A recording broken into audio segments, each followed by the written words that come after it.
E agora, guys, eu vou passar aqui, nós vamos passar sempre assim, na minha cabeça e na cabeça de muitos fiéis do meu chat, assim como eu, não tem tanto espaço pra coisa nova, mas vamos apertar aí um pouquinho, tá? Porque chegou a hora de recebermos conhecimento com ela.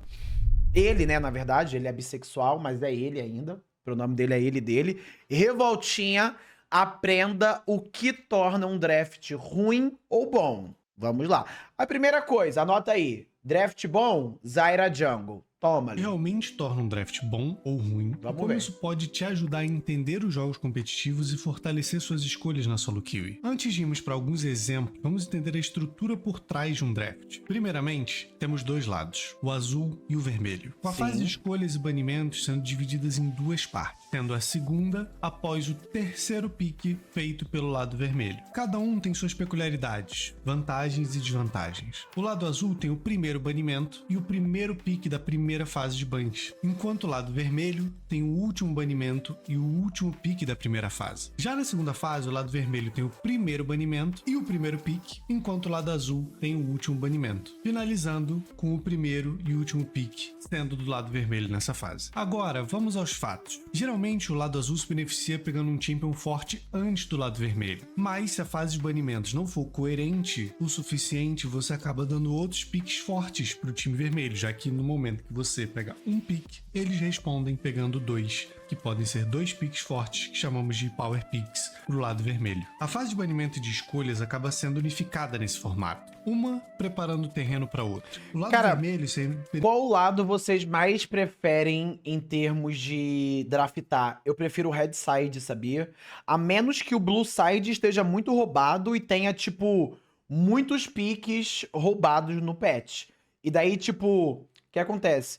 Tem alguns patches em que só tem um ou dois first pick. Aí o lado vermelho bane o first pick roubado e volta com dois piques roubadinhos, tá ligado? E ainda tem um last pick pra counterar. beneficia de Pick é muito metas de roubado. counter picks nas lanes. Como ele tem a última escolha da primeira fase e da segunda fase, você consegue escolher exatamente as matchups que você quer. Ter o último ban também é algo que é muito valorizado, porque você basicamente decide as possibilidades de first pick do lado azul. Também existem outras maneiras de draftar no lado vermelho, não necessariamente isso é uma regra, apenas um padrão que pode ser adotado pelo lado vermelho e que não pode ser adotado pelo lado azul, pelo fato do lado vermelho poder escolher o último pick da primeira fase e justamente o primeiro pick da segunda fase. Agora vamos visualizar um pouco disso e entrar em alguns detalhes sobre composições. Existem três qualidades basicamente na qual rotulamos as composições para facilitar o entendimento, tendo elas engage, disengage e poke/range. Engage são composições que possuem um poder grande de começar lutas. Disengage são composições que têm grande habilidade em escapar das lutas. E poke ou range são composições que têm grande alcance e que buscam não lutar diretamente sem tirar recursos primários do outro time. No caso desse tipo de composição, especialmente tirar a vida antes da luta é algo muito importante. Poke range, composições não são a maior de necessariamente todas. feitas no âmbito competitivo de uma forma unidimensional. Se você consegue champions com engage sólido, você não precisa necessariamente mais engage. Você precisa de follow-up, que seriam bons champions para seguir o engage, que geralmente é uma grande fonte de CC. No caso dessas três composições, sabemos que existe um triângulo básico, que é engage ganha de poke, poke ganha de disengage, disengage ganha de engage. É verdade, Tenho esse triângulo em mente perfeitinho. nos próximos minutos de vídeo, porque É vai ser pirâmide, muito LoL é importante. pirâmide. Agora que entendemos os tipos de composições e suas próprias características, vamos ao próximo passo. League of Legends é um jogo em constante evolução. Temos patches de 2 em 2 semanas e basicamente tudo se aprimora. Inclusive, tudo que eu te Isso falei é até bizarro, agora né? pode Loucura. mudar completamente no próximo patch, então é importante que você entenda a base de tudo para que você possa se adaptar às possíveis mudanças que podem vir. Esse editor é bom mesmo, viu? As composições que mencionei no triângulo acabam se tornando ferramentas e características de champions que vêm se adaptando conforme o draft vai se desenvolvendo. Pegamos esse draft da final do CBLOL como exemplo. Aqui podemos ver que a Loud dá First Pick Jax. Também tem o lado mental do draft no âmbito competitivo, que Jax acabou sendo um pick muito importante nessa série, mas a gente não vai entrar nesse mérito. Com o First Pick de Jax, ele é um campeão que ele traz uma laning phase forte, um split push, com vantagem no mid late game e uma teamfight relativamente ok. Em resposta a isso, a PEN pega Taliyah e Kalista, Ali é uma campeã de controle de terreno, das teamfights, com um early game muito forte, podendo ajudar suas sides caso ela tenha pressão no mid. Quero spamar ali a jungle AD hoje, carry viu? de pressão de lane, com grande controle de objetivo aonde quer que ela esteja, mas que não tem um scaling tão grande. Em resposta ao que a PEN trouxe, a Loud pega Varus e Azir. Bom, Varus é um campeão um pouco complexo, porque ele pode fazer attack speed, e aí ele é um campeão de bater em frontline, de matar tanques, ou ele pode fazer poke, que aí ele acaba sendo um campeão com um alcance muito alto e que acaba machucando muito a backline do time inimigo. Já o Azir é aquele clássico mago DPS com grande Mano, range, que editor tendo bom, a possibilidade holy de cheetos. usar seu ult tanto para engage quanto desengage. O Varus apenas controla o terreno caso ele acerte a ult e ela espalhe para o time inimigo. Então aqui a Loud tem um controle muito grande, com a range dos campeões que eles têm uma condição boa no top,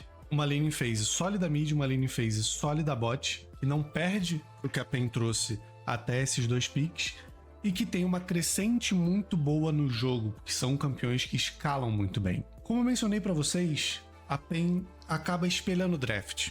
Nesse patch, a Rek'Sai estava sendo bem mais jogada top do que na jungle, então todo mundo já assumiu que era uma resposta pro Jax. Rek'Sai é uma campeã que traz uma lane phase muito boa para jogar o weak side, ela tende a não perder lane e tende a tornar a matchup do top muito neutra, o que acaba facilitando o jogo a ser jogado pro bot side do mapa. Nesse momento, essas são as informações que a Loud e a PEN trouxeram pro draft. É importante notar que a primeira fase de banimentos, nós tivemos 3 AD Carries banidos. É o Teusma, tô ligado, conheço ele. Tentei contratar ele, guys, há um tempo atrás. O cara é bom. AD da Tristana para evitar o lane swap. Então tudo isso tem que ser pensado durante o draft, porque isso impacta nas escolhas. Ambos os times decidiram dropar os junglers para a segunda fase, já que não tínhamos grandes junglers banidos, e assim obrigando todo mundo a pegar não, a F Dáquio não, foi antes do Dáquio. É uma posição que tomou muito ban na primeira fase de banimento. Já nessa segunda fase, nós tivemos 2 junglers e 2 suportes banidos, que é basicamente o que resta para ambas as equipes. Como o lado vermelho tem a prioridade de pique nesse red side, eles decidiram matchup na jungle com o Kong. O Kong aqui é um campeão em que ele tem um controle de terreno baseado no movimento dele. O controle de terreno é muito relacionado ao E da Thalia ou ao W do Victor. Só que existem campeões que simplesmente deles andarem pra frente, eles forçam você a andar pra trás. O Kong é um deles. Só que pra você fazer isso, você precisa ficar forte. Caso contrário, você não é uma ameaça. Você a só Loud, é fumado. então, escolhe Nautilus e Sejuani. Bom, a composição da Loud fechada dessa maneira, eles têm um bom 2v2 top com a Sejuani, 4 formas de engage sendo elas: ult da Sejuani, Nautilus, Azir engajando e ult do Varus. O ult do Varus é mais utilizado para pick-off do que para engage, e o Azir geralmente guarda o ult de forma defensiva ou caso ele ache uma janela para entrar. Só que as ferramentas da Loud aqui são muitas, porque a PEN não tem muito engage. Então a pressão de começar uma luta está na PEN caso a Loud chegue primeiro no objetivo, porque isso vai dificultar o jogo completamente. O único engage até o momento que a PEN trouxe foi o Wukong, e não é um campeão que entra reto. O Kong geralmente é um champion que gosta de flanquear. Para a última escolha, acabou sendo algo muito polêmico na hora e eu honestamente não gostei nem um pouco desse pick, que é o Braum. O Braum ele é um clássico suporte de desengage. Ele precisa que o outro time entre nele para que ele consiga exercer seu papel de fato. Se você for pegar, por exemplo, os 2 suportes dessa partida, o Nautilus ele tem uma facilidade muito maior de conseguir engage, pelo range do Q dele e pelo ult dele ser target. Ou seja, se ele chegar na sua range e ele tiltar, você vai tomar, não tem como você morrer. sair. Já o Braum, o Q dele é muito baixo range e o ult dele é algo muito lento, que não é garantido de acertar, e geralmente ele precisa de alguém na frente dele para que ele use o W e consiga chegar. Então o ideal desse campeão é mesmo que o outro time entre nele. Como a PEN não tem nenhum engage sólido, acaba se tornando uma composição que precisa dominar o terreno antes, forçando assim o outro time a vir para ela. Enquanto a Loud tem todas as ferramentas tanto para entrar no terreno com a vantagem de range do Varus e do Azir, quanto como o Nautilus e a Sejuani, que são 2 campeões tanques para fazer o corpo para eles. Como se eles pegarem o terreno primeiro, é muito difícil de contestar. Pelo controle de terreno, vantagem de range e todas as ferramentas que eles têm, é simplesmente um draft muito mais sólido. Tem mais ferramentas do que o que a PEN trouxe. Agora, o draft da PEN é ruim? Não necessariamente. É uma composição que a gente já viu na LPL ou na LCK, já acontecendo composições assim. Elas são apenas mais difíceis de ser executadas e exigem mais de tempo no mapa. Kalista então, é sempre mais difícil. Monta uma composição, você tem que saber exatamente a proposta de cada campeão e como eles se complementam. No caso da Loud, todos os campeões ali conversam entre si e se complementam. Já no caso da PEN, você depende mais de performances individuais e de um coletivo extremamente apurado para que as coisas aconteçam. E se depender de ferramentas de composição, a comp da Loud simplesmente ficou muito melhor. Esse vídeo ele tem o intuito de basicamente fazer com que vocês entendam que o draft no âmbito competitivo ele acaba tendo uma importância muito grande, ele te diz muito da proposta dos times para essa partida. Caso você aprenda isso pode até te ajudar na solo queue, porque se você olhar para o seu time, você consegue entender o que ele precisa para o coletivo rodar melhor. Às vezes você tem o Lucian Nami no bot, então você não pode pegar um jungler tão squish ou um jungler assassino, você precisa de um jungler mais parrudo para que ele consiga fazer a frontline e habilitar o Lucian Nami de jogar. Ou caso você tenha um Nautilus no bot com mal... O LoL, em termos de composição, ele não é difícil. Alguém aqui conhece Overwatch? Eu não sei como que tá Overwatch hoje, mas Overwatch ele tinha um meta e você era rendido a esse meta. Tinha que ter uma quantidade de carry, uma quantidade de tanque, campeões que tem shield, campeões que entram, campeões que forçam, campeões que dão desengage. Ele é basicamente isso, tá ligado? Tipo, só que tem um adendo do League of Legends.